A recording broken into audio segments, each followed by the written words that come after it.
all of the turmoil and that darkness that we lived in, all of those different things. It was like God allowed me to see. It's like for a split second, yeah, but I got you through that. Amen. Wow. Glory. And I Wow. got you through that. I was working in your life Mm. when you were back Wow. in preschool underneath that tree, Mm. thinking about why you're here. Mm. When you were back in that Wow. All of classroom that. deciding not to listen to this person, it was me. Wow. Wow. I brought you through here. Wow. I got you here because I love you. Mm. Mm. I love you, and I didn't make no junk.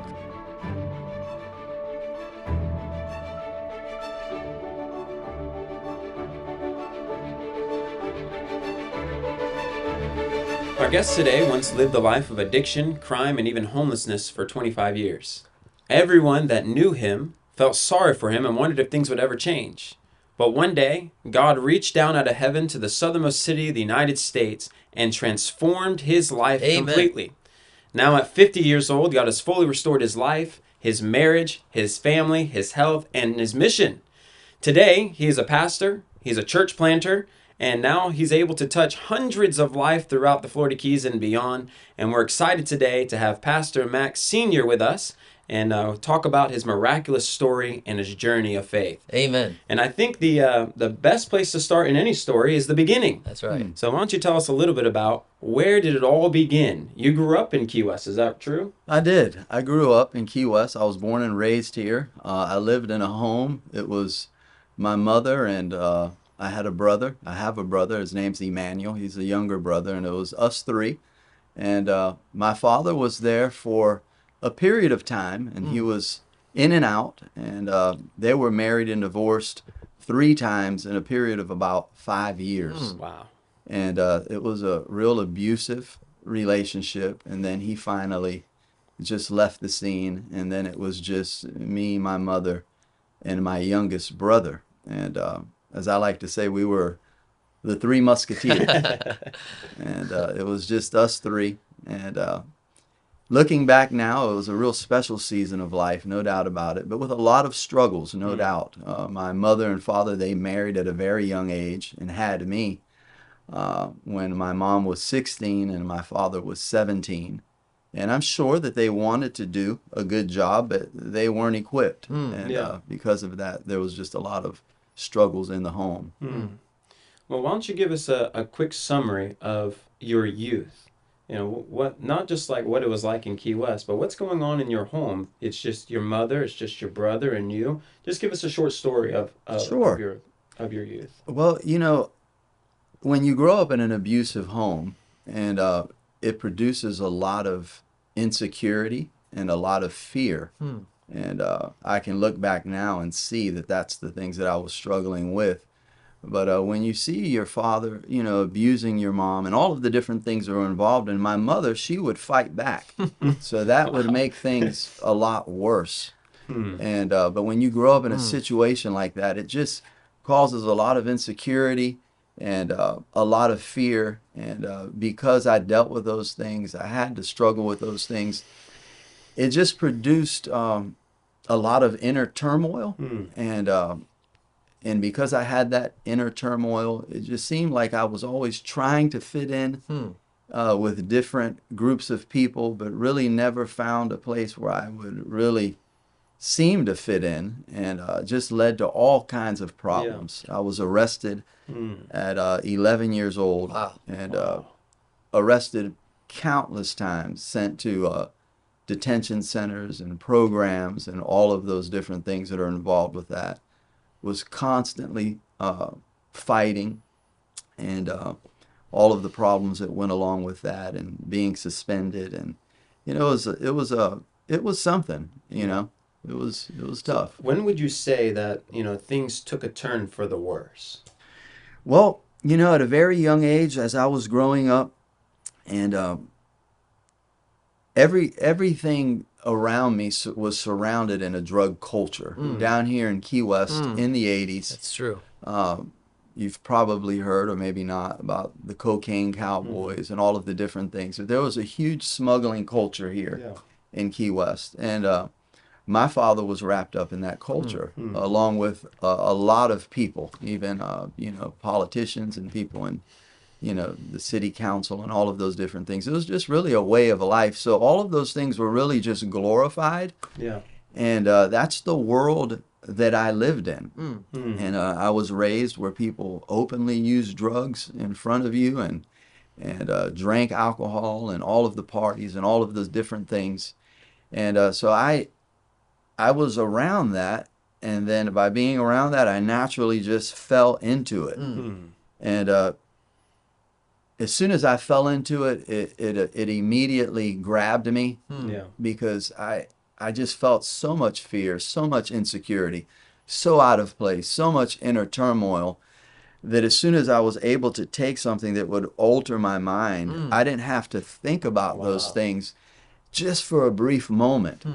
And I just got caught up in this lifestyle of just seeking pleasure and really just everything that goes along with that lifestyle that really isn't based in reality. Right. And it just caused me all kinds of problems that just kept escalating, getting worse and worse and worse as I became more and more addicted. At what age are we talking about you being addicted to these kind of things? What age are you using them on a regular basis? And Yeah, I started dabbling with marijuana at about 11 years old. I didn't really get addicted to it till I was about 13 and a half, something like that. And then I was really got to the point to where I was about 14 and literally at that point, I was just whatever I can get my hands on Yeah. was basically what I was doing. Marijuana, pills, cocaine, anything that I can get my hands on. And you never think that you're going to go as far as you end up going. You never end up believing that you're going to be addicted. that's true. I always told myself, well, I'll never do this. I'll never, Yeah. become this person and all of those different things. But little by little, you just lose yourself. I think about, just, being young and I had certain things in my life. I had family and, a loving family that loved me. They had their problems just like any other family. And I had friends and all of those different things that people grow up with. But little by little, as you get further and along in addiction, you start to take those things for granted and you begin to lose those things. And that's what ended up happening with me. Little So- by little, I just kept losing. What about this? When did you meet my mom? Your wife, and how did you meet her? How did all of that kind of get started? Yeah. Because that was also incredibly young. Yes. Yep. At this point, I believe that I've been married 32 years. Could be 33 coming up. I Amen. believe so in about a month or so. And been together 35 years. Wow. It's And amazing. I was 15 and she was 14 years old. And we met. And we met in the high school in the 9th grade. And we began to just speak and all of those different things that young people do. And and she began to ask me things about the Lord. That was one of the things that she, right away, she asked me, "Are you saved?" Wow. And I said, "Saved from what?" and We hear that a lot now. and she says, "Well, don't you know that about Jesus and what Jesus did to save you?" And I didn't really understand the terminology, so I just simply told her, "Yeah, I believe in God, and I believe that Jesus is God." And that's something that that was a decision that I chose to believe in at a very young age. I know that my story is a little bit unique in a way when I tell people the struggle that I had from a really young age isn't really that common, but I really lived with a lot of just the best way that I can describe it, inner turmoil and a lot of darkness. And from a young age, even before I actually got into the public school system, so that's really young. You're talking about probably 5 years old, something like that. And And I remember thinking to myself, struggling. I would see my peers playing in a playground, and I would find myself just standing underneath this tree and just thinking to myself, why am I even here? Wow. And I began to ask my mom different questions, and why are we here? You know, what's going to happen when we die, and all of these different things. And my mom, she just simply says, well, when you die, you just you go to heaven to be with God. And and if you're bad, you don't go there. You go to hell. And it was just simple kind of little things like that. And it somewhat made sense to me. But I had a grandfather, and who played a huge part in my life. Really, the closest thing that I had to a real father. That, by the way, was the most moral man that that was ever around in my life. Very unique man. He migrated from Cuba when he was about 21 years old. He came over here. I got a picture of him right here. Little Maximo. Yeah. Something. Got a picture of him holding the chicken. That's something. Yeah. Yeah. He was Maximo the third. Yep. Your That's dad's right. the fourth. You're the Yep. fifth. I'm the fifth, and sixth. he's the sixth. That's true. That's something, huh? It is something. He was a special man, and he was a real hard worker. He came from communist Cuba, and he loved America. He lived firsthand through communism and the effects of communism. So when he got over here, he basically made it his business to search out and to live out the American dream, and that's what he did. He was a huge patriot. Worked 3 different jobs, ended up buying a home, and It's incredible. very moral man. If he told you he was going to be there at 5 o'clock, you can count on his little yellow Toyota pickup truck being out there 10 to 15 minutes before, like clockwork. He never sped. You traveled with him anywhere, you just know that he did not speed. He did not believe in He really had speeding. something in him. Wow. He really did. That's something. He was a real hard worker. He never told me that he loved me. He didn't have to. I just knew that he loved me. Wow. And I can tell that he loved me because he genuinely enjoyed my company. It's amazing. And that's something that I've really never, ever been able to get away from. I sit and I think about, it wasn't anything that he just worked up. He just, enjoyed my company. Wow. And he just would tell me, because he grew up in communist Cuba, I asked him a few things. He says, no, when you die, and that's it. And he says, we came from monkeys and this and that. So I was like caught in these two worlds. Confused. Yeah, I had my grandfather telling me these things, and then my mom, and then my great-grandma who raised my mom, because my mother's mother, my grandmother, died when she was 34 from a cirrhosis of the liver. So she was raised by her grandmother, my great-grandmother. And she was like the patriarch of our family on our mother's side. Real special lady. Her name was Abuela Angelica. And I have just a few small memories with her. I do remember standing in the hospital by her bed when she was passing. yeah, when we brought my son home from the hospital, we actually lived with my great-grandma. Wow.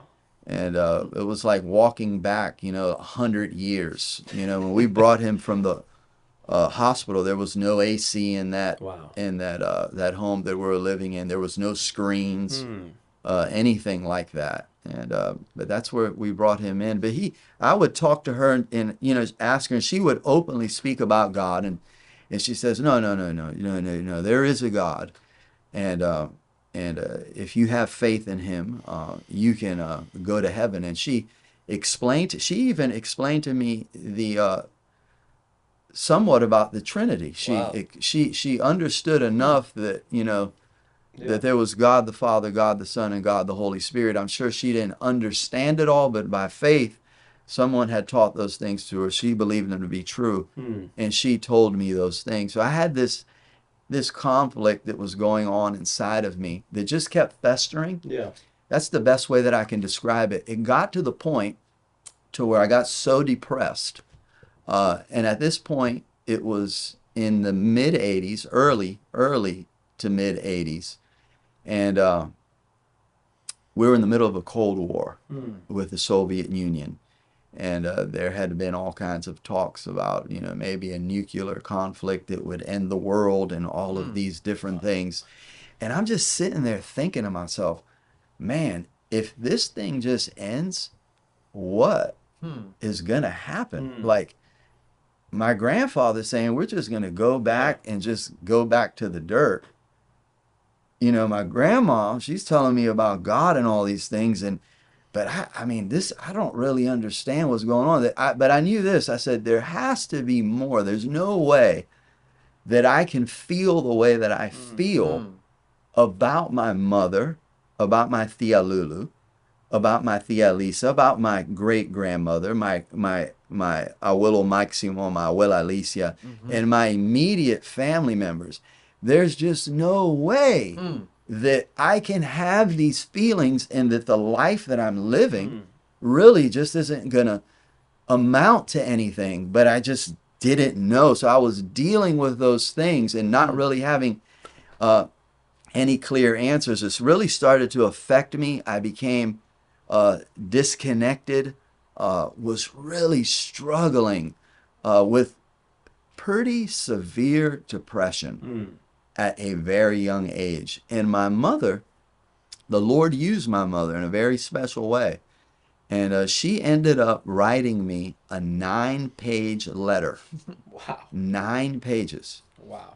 And it's an amazing thing. That's she something. wrote this 9-page letter to me, That is something. just explaining to me how much she loved me and that God was real and that, that we could have faith in him and that he could be trusted. Wow. And that there was a life worth living and that our family was special and unique and that we needed to rely on God and on one another. And it's something because she put those things in me from a young age. That's amazing. She really showed me the and she always spoke with real simplicity. And you both know my mom, but she doesn't complicate things. It's just really Straight simple. from the It's heart. just like, yeah, Bam. no, there's, Cut yeah, and yeah, dry. there is a God and he loves you and you just got to have faith in him. And she just, really put an emphasis on how unique and how special our family was and that we needed to do what we can to protect one another and love one another. And at the end of that 9-page letter, I was able to, get out of that depression Wow. enough to the point to where I was able to function. And I still had these anxieties that I was dealing with that I don't think most children were dealing with or young people. But looking back now, I'm certain that it was the Lord that was working in and through all of those things. Yeah. I had these questions and these desires and this insecurity, these fears that aren't common, especially with somebody that age.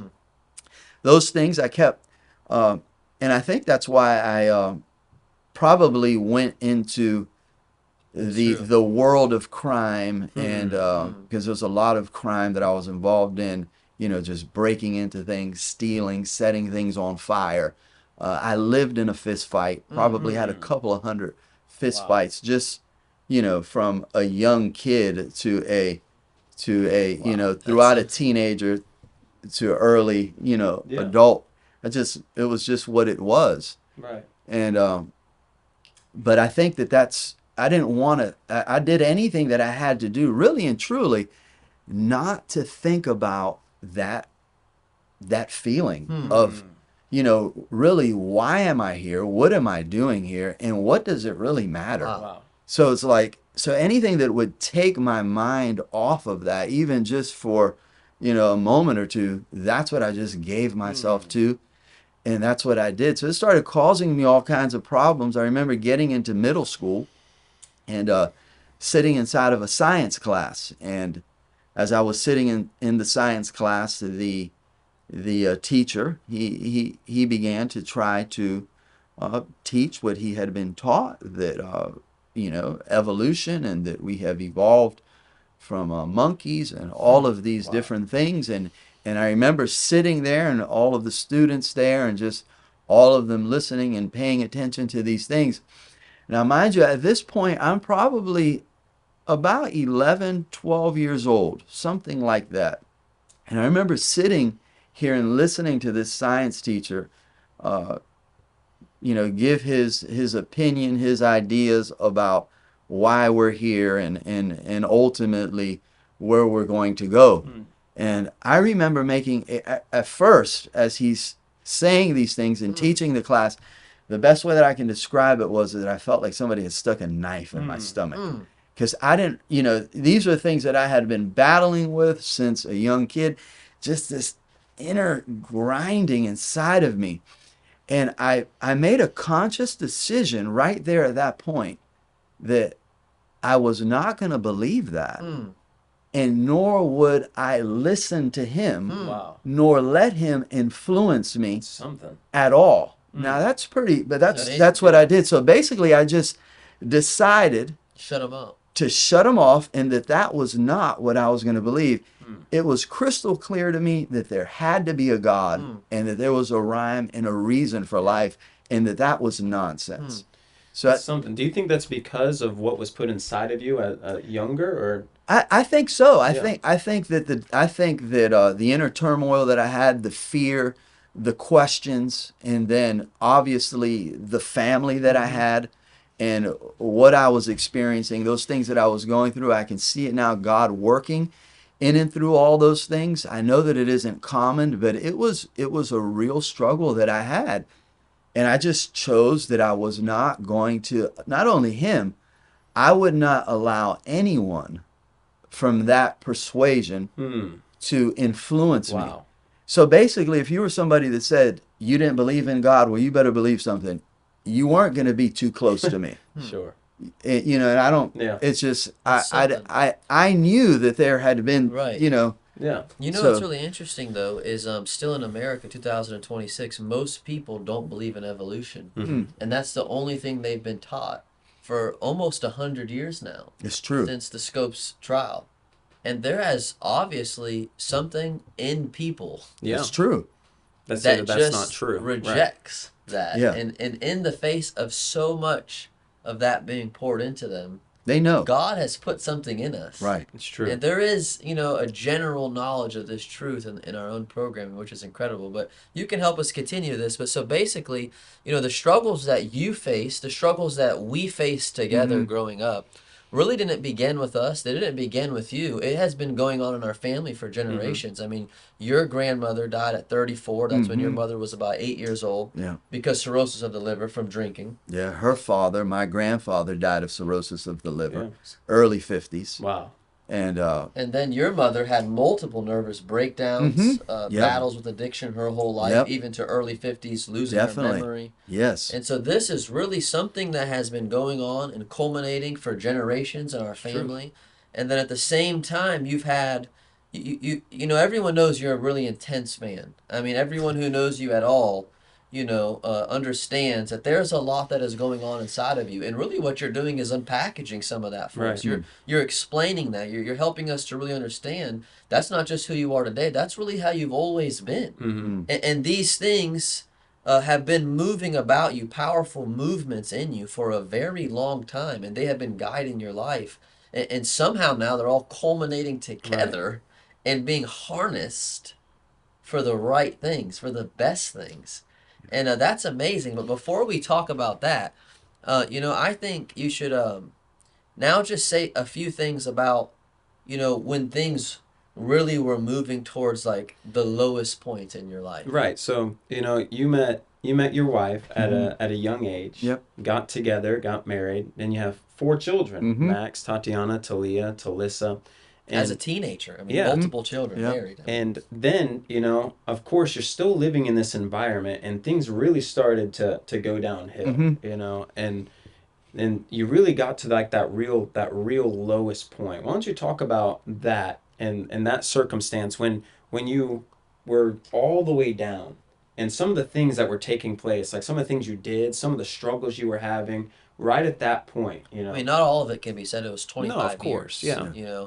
But, some of it Right. can Well, be said. as you're growing up, you're always thinking that, what you're looking for is right ahead. And I desperately wanted to grow up, and I thought that when I grew up and I became a teenager, that, my life would be what I hoped that it would be.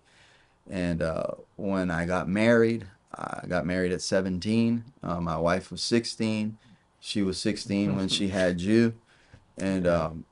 and I thought that, well, this may be what it is, and but it really wasn't. And then you have children and all of those different things, and throughout that period, my addiction just got worse and worse and worse, and it was just a horrible way to live. I lived in real darkness for a real long time. Just really got to the point to where I just was living an isolated life. I got to the point to where, it was no longer fun. I lost my friends.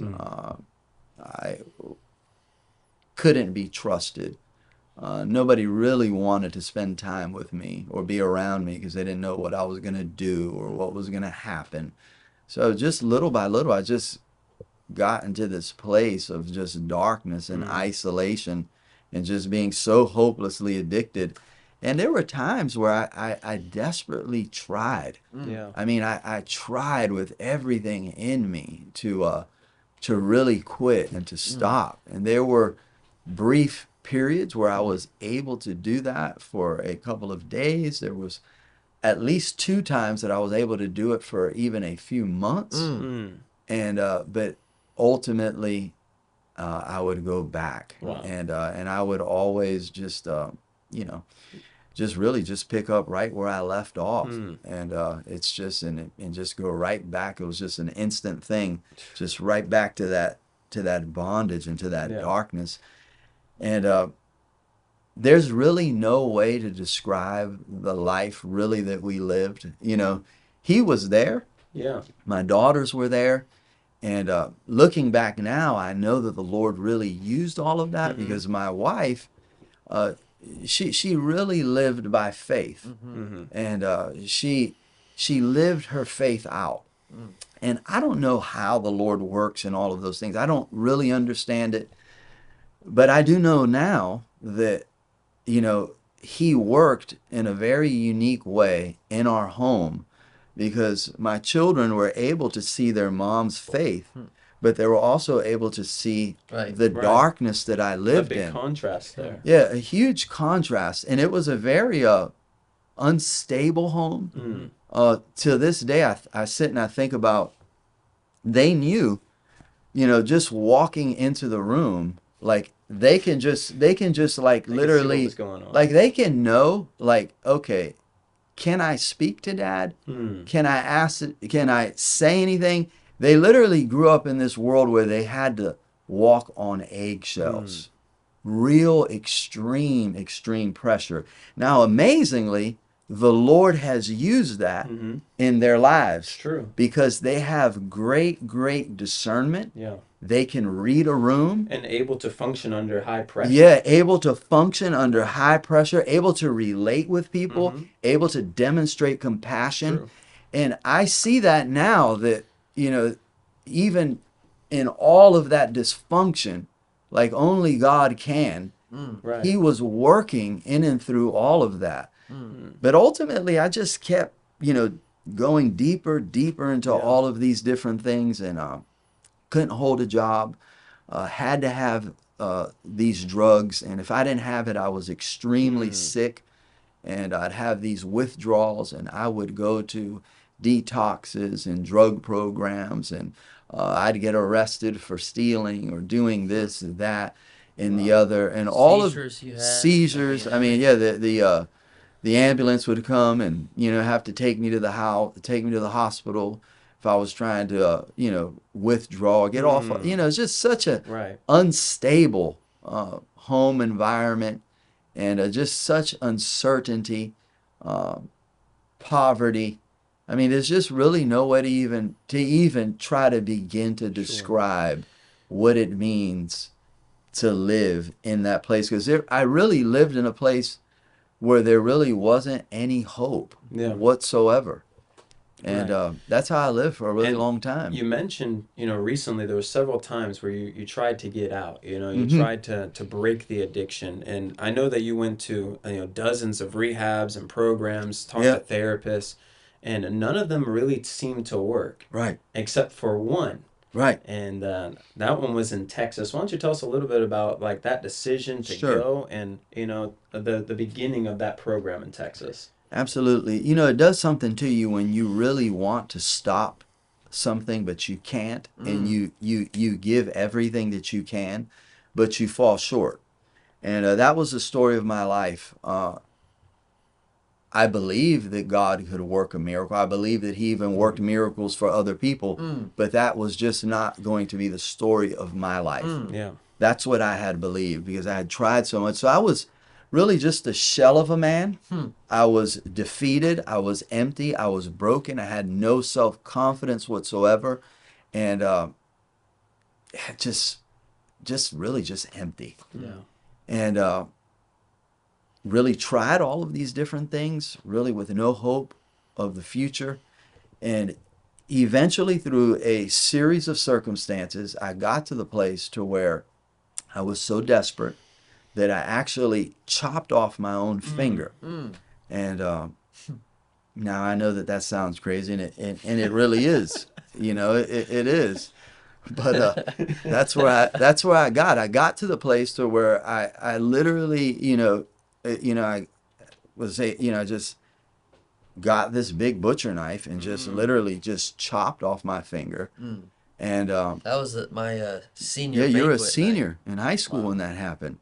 And that kicked off a series of all kinds of things, restraining orders, going to jail, um, people getting into our home and DCF and all of these different things and all kinds of pressures and then people just telling my wife, look, you need to leave this lunatic. He's dangerous, and all of these different things. So that really put me in even a darker place to where eventually I could not even be at home. I could not be around my family, and of course the addiction just started getting worse and worse and worse.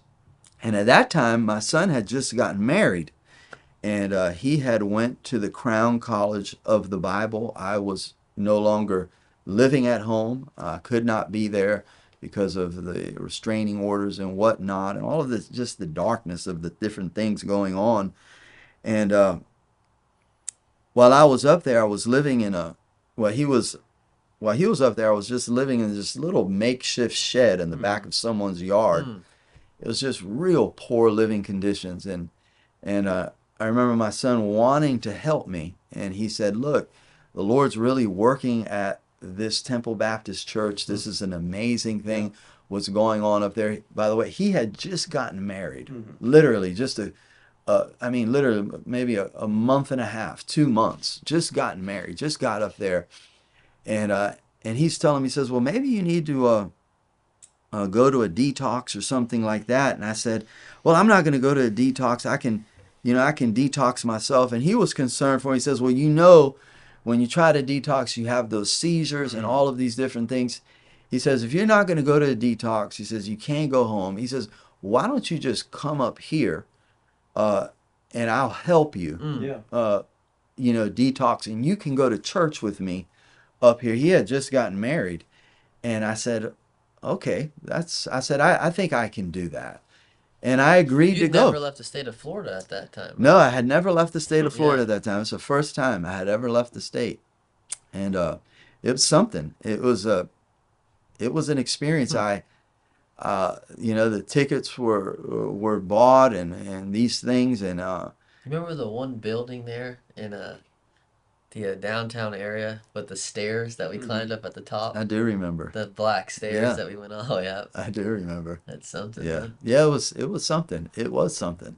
That was a very unique trip. It was very unique. It was I've been in a place that I had never been, seen things that I had never seen, but I was in complete darkness. Yeah. And if you've ever struggled with any addiction, the only thing that you can think about is when are you going to engage in that thing that you're addicted to. So it's like, everything revolves around how much do you have, When are you going to run out? And how can you get more? Period. That is the dominating thought. And when you get to that place where you can't provide for those things and you have these great physical withdrawals and then the depression, and there's a spiritual component to it, and all of those different things. So it was unique in the way that I was able to spend time with you up there, see all of those different things, but I was really going through one of the worst seasons of my life, where everything was just hanging in the balance. And when I went up there, I took a bunch of drugs. And I explained to my son, I said, look, I said, I'm going to take these drugs. And I had a bag of drugs, and I had them broken down. And like, you know, I said, well, look, there's about 2 weeks here worth of stuff. And how this is going to work is that you're going to give me this in the morning. And then, and then the next day you'll give me this, and then the next day a little bit less. you're going to give me this, and you're going to give me this, and that, and that lasted for about 2 days. And then I basically, The funny thing is these are all things are going, and then I'm getting in the car and driving to Crown College to sit in my Bible classes, and all Yeah, of it's the true. things that are swirling on. It's Wild. yeah, It's pretty funny. he's just got married. Right. He's in Bible college. He's trying to help me, It's like pretty really help me. pretty funny. He's holding the drugs. He's praying with me. He's reading me scripture, and just really wanting this thing to work. And I wanted it to work. Yeah. I mean, I desperately wanted it to work. It wasn't like I didn't want it to work. I just, like, when you're in that deep of addiction, you just need something that is beyond what you can do. Yeah. And I had lived like that for so long. It was like I just couldn't see the way out. And it was like day 2, or it was right away. And I basically told him, I said, look, this isn't going to work. It ain't working out. What you're going to do is just give me all of the drugs, and I'm going to take them all. And then I'm just going to go cold turkey. Wow. And he said, Dad, that's not a good idea. That's not what you agreed to. That's not going to work. And I was just relentless. I would not stop. And basically just drove him crazy. And he gave me the drugs, and I took the drugs. And I knew immediately that it wasn't going to be enough. Now I had nothing, and was just having to come to terms with the reality of my life and where it had brought me to, what I had lost. I'd lost my family. At this point, I was very physically sick. My body wasn't working. My mind wasn't working. It was just a wreck in every area of life. And having to come to terms with those things was really scary, and not having a way that I could see to, bring any kind of relief to it just brought even more anxiety. It's something. And then at that point, in that moment of desperation, I began to threaten him. I began to say things to him that I should not say, and began to threaten him. And I remember lunging at him, and him getting up out of the recliner and just kind of he ran out of the front door and down the steps, the flight of stairs, and was in the parking lot. And I could still see him. He had the phone in his hand, and I just went out to the balcony. I said, "Oh, you're going to call the police on your dad? That's what you're going to do? You're going to call the police on me?" He said, "Dad," I just want you to calm down." And I said, "Well," I said, "come on up. It's all good," and this and that. And was able to get him back upstairs, and I said some things that I'm not even going to repeat. It's just so awful, that a father should never tell a son. And I attacked him, and he defended himself. And I ended up going to sleep. He knocked me out, and had to call the police and all of those different things. And when the police got there, they woke me up and took me to the hospital and all of those different things. And from the hospital, I ended up on the street and In Knoxville. in Man. Knoxville, and I ended up behind a gas station. And That's a different world it's than, just than the yeah, U.S. That's yeah, for sure. whole different world, big city, really not surrounded with anything or anyone, and just all alone, and really just having to trying to make sense out of anything. And after that, ended up making it into a shelter in Knoxville. And in a process of time of being in that shelter, that's where that opportunity was open for me to go to this Christian-based program. It's amazing. In Corpus Christi, Texas. And the opportunity had opened up. I agreed to go, and I wanted to be free, but I was just so addicted. I didn't even know what that looked like, how that would work. I just had no hope of ever being someone that was completely drug free. And the day came, and my son and a man, Roger, picked me up at this homeless shelter and drove me to the airport. And I remember, asking my son, trying to get some money from him, and just telling him, look, I need some money for some food and all of those things. And I remember he gave me $60. $60. And in a suit, and I mean, I was in such bad shape, like literally. I was so screwed up. My mind didn't work. I just could not even think or do the most basic things. I remember them bringing me to the airport, and my son speaking to the people, trying to explain that I'm his father, and that I'm getting ready to go to this place to get help, and the people are just like looking at me like, what's wrong with him? Like what is wrong with him? Like, is he normal? Like, what is the issue here? Wow. Well, because he isn't going to be able to find the gate. He can't do this. He can't. And I just couldn't. I could not do the most basic things in life, and I couldn't. There was a long time. I had been living like that for a long time. I couldn't even do the most basic things in life. I had lost all of the ability to do those things. And as soon as they dropped me off and left, I made my way to the airport bar there, and I started buying liquor. And liquor's real expensive in the airports. So I bought what I could and got on the plane, made it on the plane, and then got to Houston.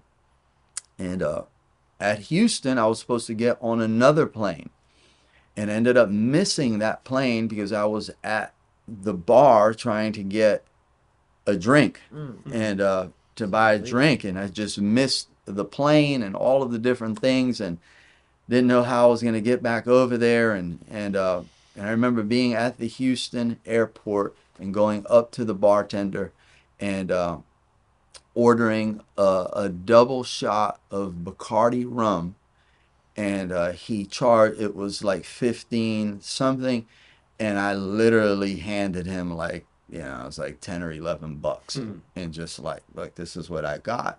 And I just drank it really quick and just handed it to him, and he's just like looking at me. He's like, you're short. I'm like, whatever, what I mean? It was just like, and that was it. And that's just how it was.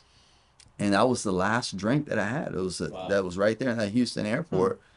And then I just, from there, I got on that plane, and I made it to Corpus Christi, and it was picked up over there by a couple of people and took into the Lester Roloff Men's Home.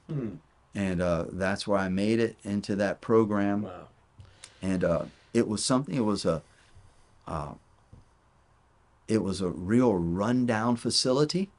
Everything was really run down, torn down. I mean, just basically, I mean, I don't even know. It was in bad shape. All of the food that we got was basically donated, you know, from, you know, like, you know, different things and all of these different things. It was a place where, you How know, many men were there, would you say? when I was there was probably about maybe 8, you know, something like that. Yeah, like 8 people, like, you know what I mean? Like 8 people. Something, huh? And you know what? And all of them, nobody wanted them. Like literally, like they had gotten to the place to where, you know, and it was sad because, you know, like they had literally nobody wanted them. They didn't have, and that's where I found myself. I was in this place and surrounded with these things and I'm just there, and it was just such a struggle, such inner turmoil. I remember the pastor that was running the facility, and it was a part of the church that he was there. He came and he spoke with me and he prayed with me, and all of those different things. And I was just thinking to myself, yeah, I mean, I would really like for something to happen, but I just don't see how it's going to be. And I was so addicted to these drugs, and I was so scared that basically what was going to happen was I was so physically sick, my mind wasn't working right, that I was afraid that I was going to die. I was afraid that I was going to withdraw and die. Wow. And have a seizure and end up dying, like hitting my head or something. So for 45 days, about 45 days, I literally was bouncing off of the walls of this place. Like I would take these little steps, and just, I couldn't do anything. And they made everybody work in that place. Yeah. You know, they used to take care of a trailer park, probably like 20 miles away, something like that. So the men would, you know, go over there, take care of that trailer park. And then this was on a farm where we were staying. So there was always something that needed to be done on the farm, mowing, weed whacking, and all of those things. For 45 days, I did not leave basically this little area because I was just so sick and not, you know, and I'm sure they're thinking to themselves, well, I don't know what's going to happen with this guy. You know, this guy's just like literally like he's comatose. He's done. You know, he's probably just going to die. We're going to wake up here and, you know, he'll be dead and he'll be gone. You know, because everybody's like progressing in certain levels, you know, like, you know, they're getting better. Right. You can see them. They had like a little weight pile in the back, and you know, some of these men would mess around and do some of these things, and here I am, just like a shell of myself, just barely holding on, surviving, no hope whatsoever. So when was the change? Like, what was the thing that happened where everything changed? That turning point moment. Absolutely. While I was there, we had to listen to Lester Roloff, and we had to listen to his sermons. And one was like a shorter little clip or something that we'd listen to like in the morning, and then it was like a couple of times a week we would have to sit and listen to something else that was a little bit longer. And mind you, when you're in that program, you're going to the services of the church, and they had a chapel service where there would be a visiting preacher that would come by and would preach and whatnot in this setting. But I was just listening to this preaching, you know, listening to the preaching in the church, listening to the preaching the preachers would come that were preaching in the chapel, and listening to Lester Roloff preach and all of these different things. And I was just like, he presented the answer. He presented the solution. Wow. He presented a mighty Savior, Amen. a great God, Amen. Wow. a mighty God, that with him all things are possible. And these things just began to just hammer on my heart. Now, mind you, no one else felt this way about this kind of preaching. Wow. I'm surrounded with all of these other guys, Wow. and they're just like, sitting Heads there down. like this is so outdated. This is nonsense. Wow. They hated the preaching at the church and Wow. all of those different things. But I was just listening. Soaking it in. Yeah, just listening and I'm like seeing some kind of hope. I'm like, wow, man, this could be it. I mean, wow, this is true. I mean, man, anything. I mean, this really is. I never really experienced those kind of things in that magnitude, and I guess in the situation that I had been in. And God was working in and through that. And then it was a chapel service. It was a guy that actually was one of Lester Roloff's preacher boys. At this point, this guy was about 90 years old. Wow. And he came over there and he'd preach chapel. And he'd come and he'd start off every time he would preach, he would sing that famous Lester Roloff choir, "It's a battlefield, brother, not a recreation room." Wow. He would just He would begin just sing it. by singing that, Wow. and then he'd just start speaking, and then all of those different things. And I remember, he just always did the same. He preached the gospel and all of those different things. But God had just been working. Yeah. After that chapel service, at that moment in time, I'm just starting to get a little bit of clarity. Wow. A little bit of clarity. Like, okay, I'm not going to die. This ain't going to be the end of the story. Wow. I'm going to, there's another chapter. There may be another chapter yet. Now, it just is what it is. So the cobwebs and just a little bit of clarity, getting out of that thing and listening to all of this preaching and then this man, preaching the gospel, all of these different things. And I remember leaving that chapel and then going out, and it was in the back of this, this building, and the back door would open up, and then right after the chapel service, there was a group of guys over there that they started to go mess around with the weights and all of these different things, and I just went out there to the back of this field, and was just looking out at hundreds of acres of wide open, just land. And I began to think to myself, well, you have to be here for a certain amount of time, and there's just no way around that. So you just got to get out of here. And when you get out of here, you can go back home, and instead of engaging in all of the hardcore drugs that grounds you down to absolutely nothing, you can just drink and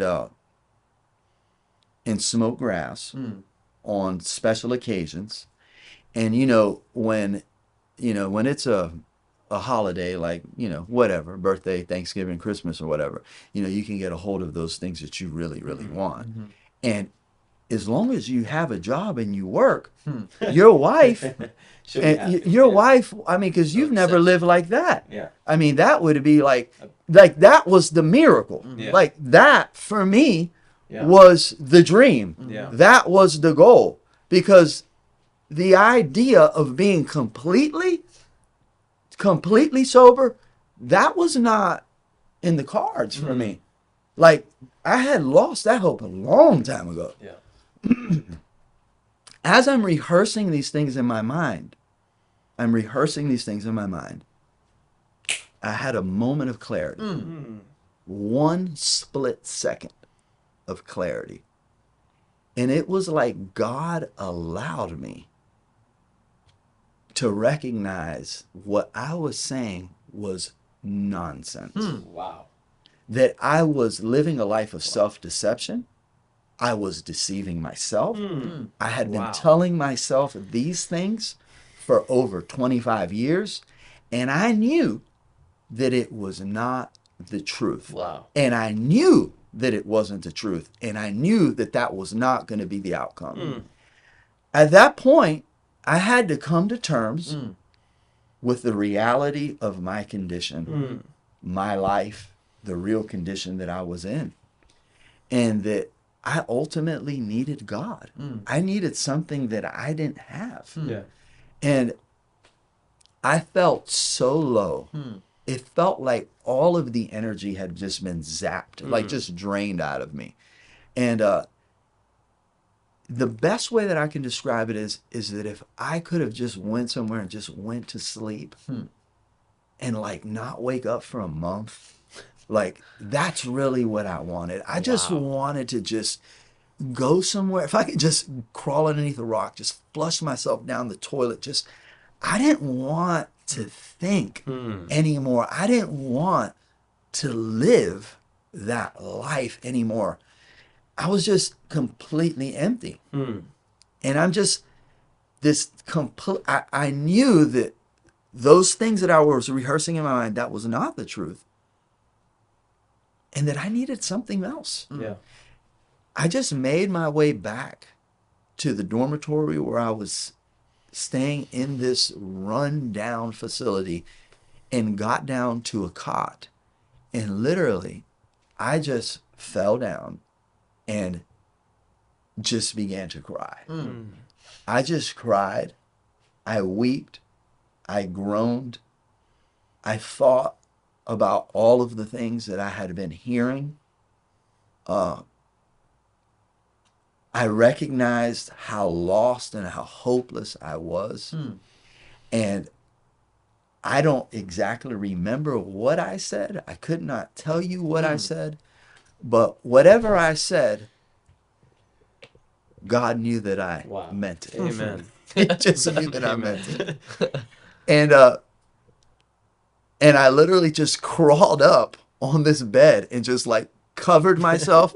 And I was just like, well, you know what? I don't know, whatever. Wow. And amazingly, I don't know why I had this thought, but Lester Roloff was talking about fasting. He had been speaking about fasting. I don't know. I mean, I'm like thinking to myself, well, you've never done that. You know what I mean? So I get up the next day and I'm just like roll out of bed and I'm like, well, I don't know. I've never fasted. I've never prayed, but I'm just gonna start fasting. I'd eat once a day, real small meal. So I just wouldn't eat anything. Didn't really have much of an appetite anyway, and I just go to the church services, go to the Bible studies, read, praying, and all of these different things. And that's what I was doing. And I don't know why I did it. I really don't know why. Yeah. I just did. And it was about 2 weeks of me doing that. About a 2-week period, around that period of time in 2 weeks, that I was walking from the kitchen, and as best as I can describe it, it was about 2:30 in the afternoon from the lighting in the sun. I can remember the reflection coming in. I knew that it was in the afternoon, and I was making my way back to my dormitory in this open bay area where all of these men were staying. And on the way back to that area, I recognized that my life was never gonna be the same. That's amazing. Now I don't know how to. I did not know what the future held. Right. Yeah. I just didn't know. I knew this. I knew that my life was never going to be the same. Wow. The obsession. The obsession that mastered me, that controlled me, that dominated every decision that I'd made had been lifted. Woo! Unbelievable. It's amazing. It's a miracle. It's inexplicable. I can't. So I'm thinking to myself, well, what am I gonna do? Like Amazing what? that Like you this? had that Yeah. persuasion. Yeah, you felt that. I understood. realization, yeah. I understood. I got it. I knew that it was never gonna be the same. And I've always tried. I've tried to explain this to my wife, and every time I've told her, and I've told her so many different times because I can't even really fully understand it. I haven't found a better way to articulate it, but I also knew that my life was no longer mine to live. I don't know. Like there was no way that I would keep this freedom Sure. if I just went back to back my to- nonsense. right, right. Like went back to my just those old friends, those old places, those old things. The best way I could describe, I literally felt like a bird that had been set free. Wow. And the last thing that I wanted to do was go anywhere near that bird cage. Right. I Wow. mean, nothing. Immediately, I felt that God had worked this miracle in my life and that it had to be for a reason. It had to be that God wanted to use me Amen. to provide hope for others. Amen. And for a split second, I got really, really excited. And then immediately, these thoughts bombarded me and said, you can't do that. Wow. There's no way that you're going to be able to do that. At that point, you were in Bible college, and you were studying and growing, and the thought came to my mind, look, this isn't something that I'm going to do. This is something that my son is doing. And this is something that he's going to do, but this isn't something that I can do. You know, there's just, the situation ain't right. The circumstances ain't right. I've got too much baggage. There's too many things. And there's no way that's going to happen. But I'm sure that I can encourage people by my testimony and you know, and the life that I plan to live with my wife and with my family and those things. And that's really what I did. Yeah. That's what I did. I kicked that thought out of my mind as far as I could. And I came back to Key West. And when I got back to Key West, it just seemed like the world was wide open to me. The city, life had just yeah, begun. that it literally, like, my life had just begun. Literally, I mean, when you're addicted from, like, you know, a young kid, that stuff messes up your mind, man. Like, you're stunted. You don't grow. You take things for granted. You're just like, you're emotionally stunted. You're just, you never developed. Yeah. You never grew up. And that was my story. And then I came back into town. I'm 39 years old, and I'm Wow. coming into the city, and the birds seem more beautiful than ever. I'm looking at the mango trees and the Spanish lime trees, and Just a whole new life. just the whole new. And I'm just like flabbergasted. I'm like, this is just amazing. This is unbelievable. Just best way that I can describe it is like my life had just begun. Wow. And Did people who knew you before in the past life, did they instantly like know something was different about you? Did they say things like that to you? I think that if they spent any time around me, they did. Yeah. Immediately, as soon as I came back into town, I lived right behind the people that used to sell me drugs. So, you know, I'd be riding to work or riding to the gym or whatever the case may be. And, you know, I would see them and they would be over there in their group. And I just ride past them really quick. I'd wave, they'd come and tell me to come over there. And at first, they were definitely, the vast majority of them were really happy for me. Really genuinely happy because I was the guy. I was the worst one. Like, literally. You know, you have people that party and that were addicted, but I was really the guy that everybody felt sorry for. I was the dangerous guy. I was the guy that caused the problems. I was the guy that was just, it was just over the top. Yeah. So even the drug addicts, Like, praise God, this guy. I'm happy for he you. really needed this. Wiping the sweat off their brow. I'm really glad he got this. And, Oh man. you know what I mean? And I'm just like, you know, I'm kind of like just doing my thing. And I remember I was at a local gym, and a guy came up to me and he asked me if I wanted a job.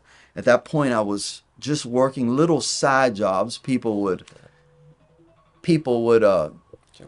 just put little like, you know, they just hire me for a day. Yeah. Or whatever the case would be, to do some kind of labor work or whatnot.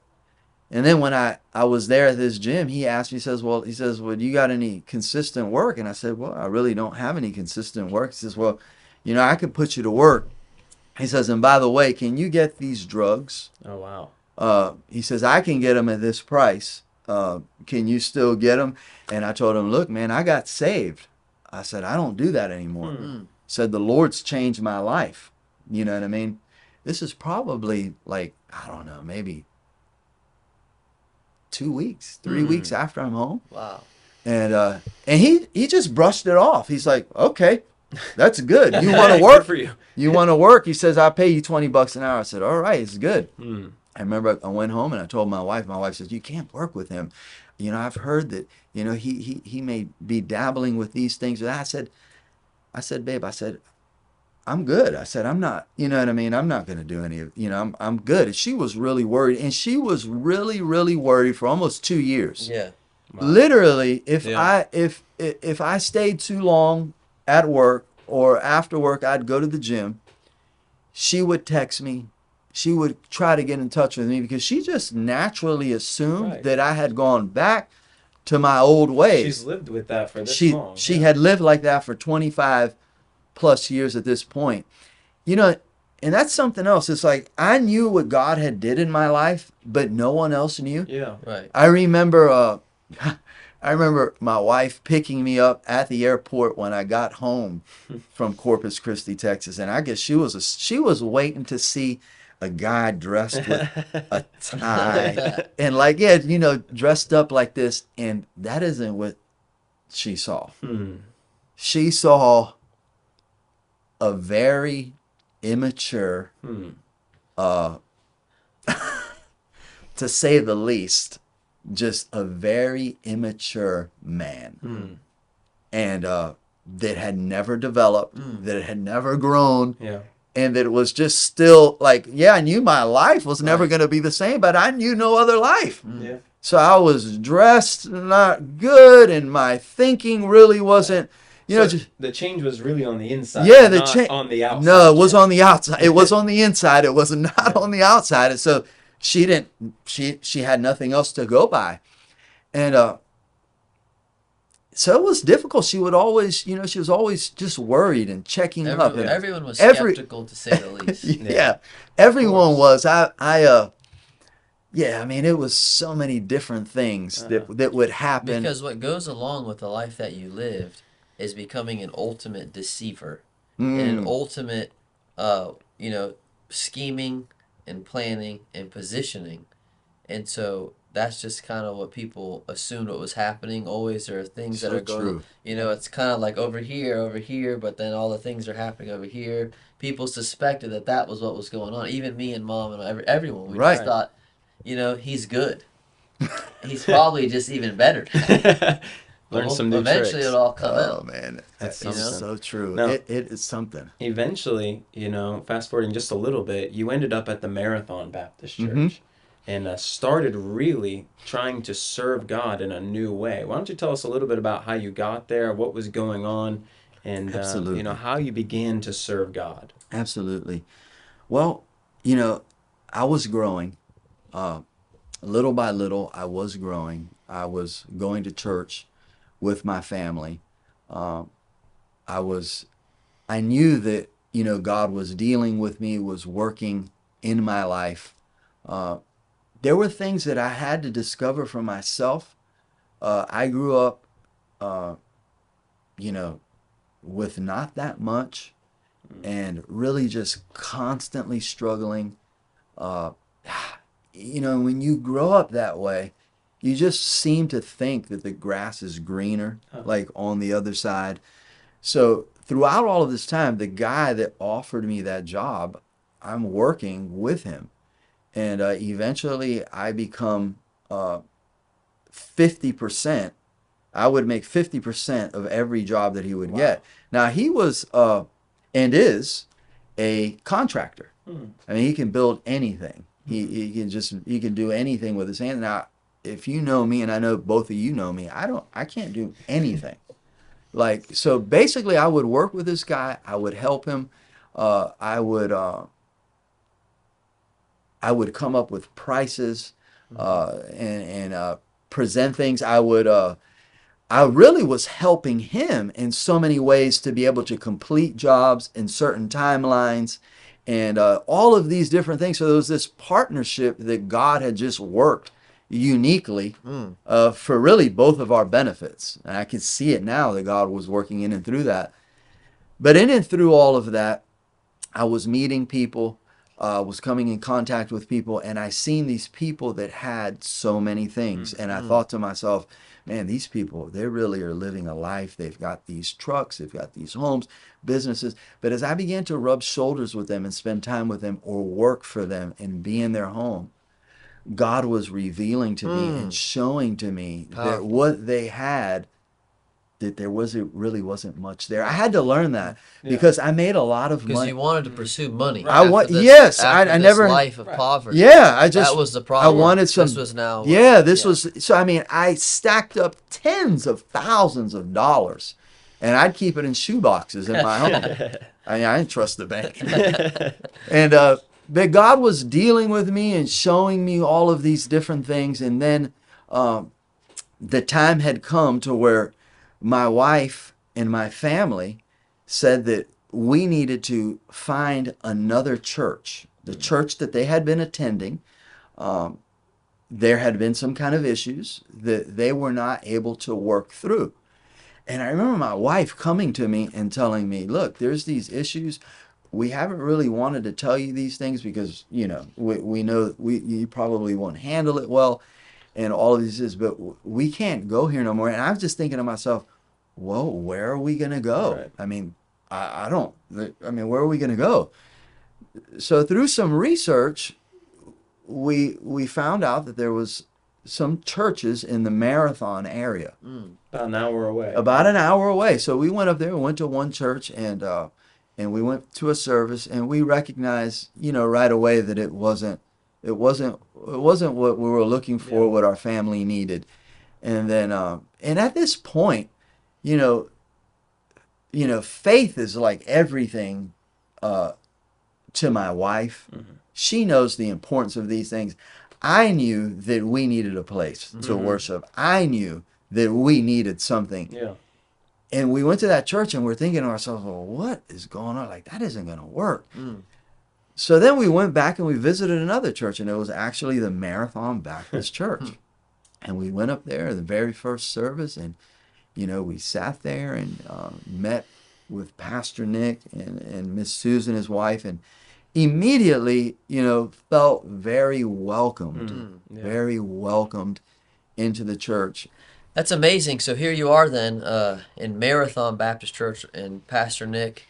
And was it really what you were expecting to find? It really wasn't. It was a little different than what I had been used to. But the Lord was definitely working in and through the church, and I was growing in my faith.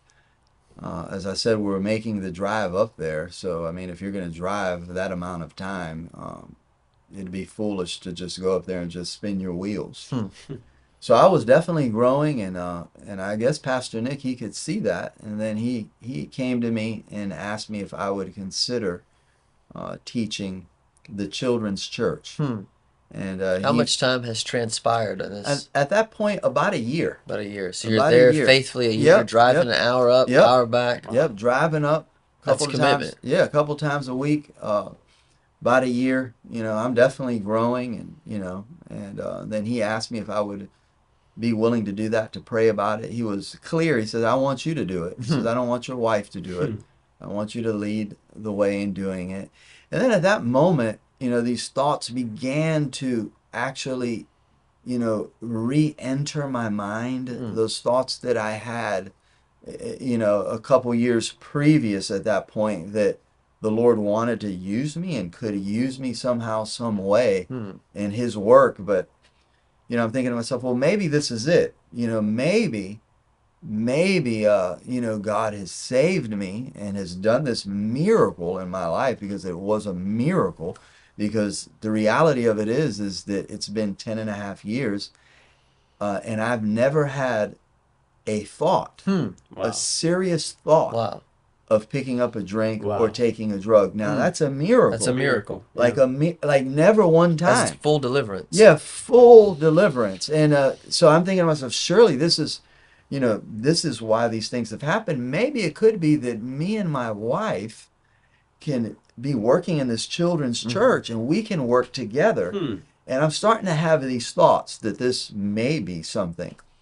And I began to prepare a message on a weekly basis for the children's church. And it was all of those, those little Becca stories of the Bible. Stories of the Bible. That's basically how I learned all those stories of the Bible. And it was really, really difficult, man. It was hard. And I mean, were you a dynamic? No, it was horrible. And if you ask my wife, she would tell you he was the worst. I mean, it was so bad. Like literally, it was bad. Like, and it, it was like, I have like 10 kids there, like 5 years old, 6 years old, and trying to keep their attention, and and then those little stories that come with like like flashcards and little pictures and all of these different things. It was really, really difficult, but God was showing me and teaching me, and I was essentially growing, preparing these messages on a weekly basis, and really just believing that this could be the thing that God had saved me and set me free for. And so this time is going by, and then I remember it was after church, and then I remember Pastor Nick, several months have gone by at this point, and then he just comes up and he just says, "Can I speak to you for a moment?" I said, "Sure." And he pulled out a phone, and he said, "Look," he says, "I'm not going to be in town this day." He said, "I'd like for you to preach. Wow. If you could." And he said, "I want you to, you get some time, you think about it, you pray about it. If you can, you just let me know." The best way I can describe it is literally, it was like at that moment, right there, all of the links to the chain were connected. And it was like it had been full circle. Like literally it had become clear. Now the thing that I was avoiding, the thing that I thought I would never do, the thing that I did not feel capable of doing, the thing that just seemed like just so far away, God had been working like only he can through all of these things.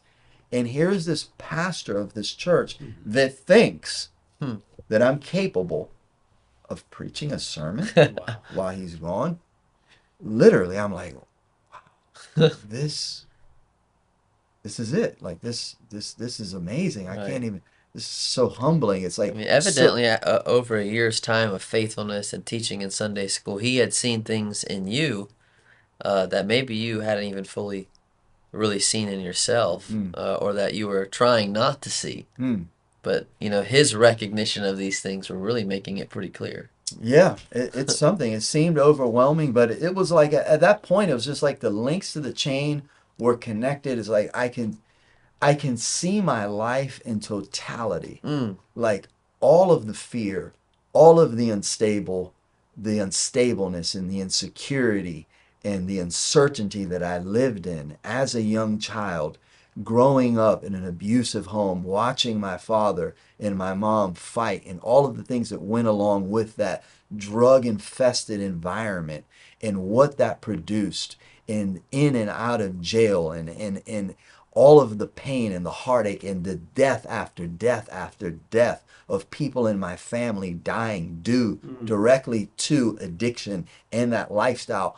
All of these different things, the ups, the downs, the hopes that I had that were foiled, the problems, the difficulties that I had with my wife, with you all in the home, just poverty, junk cars, the embarrassing things, embarrassing you, mom, your sisters, all of the turmoil and that darkness that we lived in, all of those different things. It was like God allowed me to see. It's like for a split second, yeah, but I got you through that. Amen. Wow. Glory. And I got you through that. I was working in your life when you were back in preschool underneath that tree, thinking about why you're here. When you were back in that Wow, all classroom in. deciding not to listen to this person, it was me. Wow. Wow. I brought you through here. Wow. I got you here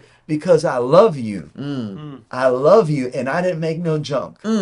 As insecure as you are, as fearful as you are, Max, and I know you fearful, and I know you broken, I know you don't think that you're enough, but you're more than what you think. I love you, and I have a plan and a purpose for you. I want to use you to be my messenger. Wow. That's essentially what happened. And that was the end of one chapter Wow. and the beginning of a whole nother chapter of my life. That's unbelievable. And it's out of these things, you began preaching there on a regular basis. You began sharing your testimony. Yep. You began witnessing to people on every job and seeing God save them. And out of these things is what leads eventually to the birth of the Southernmost Baptist Church. We're going to have to save this story, I think, for the next time we meet, because you've given us a lot of incredible things. And this story, I don't know what you call it. You know, it's your story. It's our story. It's our church's story. It's our family story. It's God's story. You know, and maybe out of darkness into light. We don't really know, but God is the one who deserves all the credit. He gets all of the glory. And let's just maybe wrap this up with you giving a final statement. Someone who's watching this that may be where you were, they may be in that neck of the woods somewhere out there and thinks there's no hope. What do you say? Well, as long as there's life, there's hope. And people struggle with many different things. I had my own personal struggles, but I know as human beings, we all have struggles. And eventually, what we need to understand is that God does love us, and that He did create us, and that He does have a plan and a purpose for us. And what ends up happening is that too many times people wrap up their identity with what happened to them, what others did to them, and or a job or a position, and that's not what they were created for. And but once you understand that God does love you, He does have a plan and a purpose for you, and that He's made a way for you to know Him personally. And as you begin to understand what it cost Him for you to know Him personally, and what that actually means, then that's where the freedom comes in, because it's like, at this point, I'm no longer this insecure little kid from the projects that just grew up in an abusive home and in a drug-infested environment that's just so angry, filled with turmoil, with no hope, uneducated, no hope for the future. No. Now you're looking at someone that has been adopted. Yeah. Someone that has been forgiven. Amen. Someone that has been redeemed. Yes. Yeah. Someone that has a father that is a king. No, more than that, the King of Kings. Yes. And that He loves me and that He loves them. That's the answer. Yes. That is the solution. No doubt about it. It's Jesus Christ. And it's for anybody. And it's for anyone, anybody, anywhere. You know, a lot of times people think, well, that's really good for you. Yeah. You know, you were down and out, you were poor. No, it's for me, but it's also for the rich person as well. That's true. Wow. It's for everyone. It's for everyone, because you ask a rich person, well, I'm senator, well, I'm doctor. That's not what you, and we need them, and we need doctors and senators and lawyers and judges. We do, but that's not what you were created for. You were created by God and for God. And until you get that nailed down, you're always going to struggle. Some will struggle more than others. Right. But that's where we come in, and we've been given this responsibility. And to ultimately, reach That's why our family does what we do. Exactly. It's true. In every case that we see, every mother that we see struggling, wife that we see struggling, man that we see struggling, teenager we see struggling, senior every person that we see ourselves in them and in their It's true. struggle, and we know what God can do. And it's thrilling, isn't it? It's thrilling. Well, this has been a blessing. Yeah, it has. No doubt about it.